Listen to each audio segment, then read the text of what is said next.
Shakuru garutse nanone uyu munsi mbazaniye agasobanuye hari agafilime kari kubica bigacika kitwa Men of Honor cyangwa se abagabo b'icyubahiro.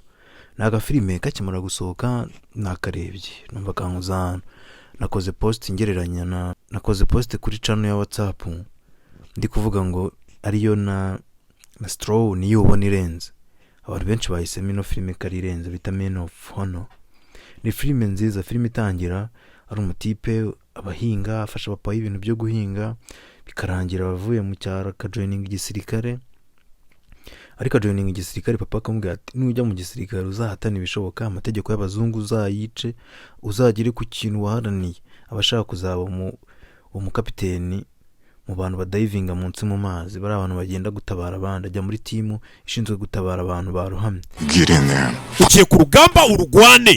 Take promise. Ibyo bagusezeranya bano basungu nubyemere. Bust their rules. Nibiba ngombwa amategeko y'abazungu yarasanzweho uzayarwanya uyarimbure ushire hayawe. Umuhungu aragenda gahatana bakamukora racisme kubera ko bari umwirabura, bakamukora racisme ya byatari, ariko agahatana agafatiraho bikarangira asa no gucika akaguru ari gutabara bagenzi be, ariko abazungu bakagumya bakamwanga, bakagumya bakamufata nk'igicibwa.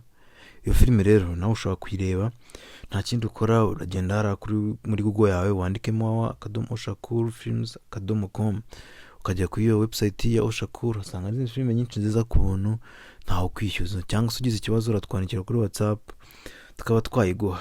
Hari filime nyinshi zagezeho, Rocky yakoze izindi filime, hari za Nobody Part 1 Part 2 zirari, ushaka kujya ukabasha kwirebera agasobanuye ku buntu. Imana ikomeze kubarinda. Gendanisha ku ciao.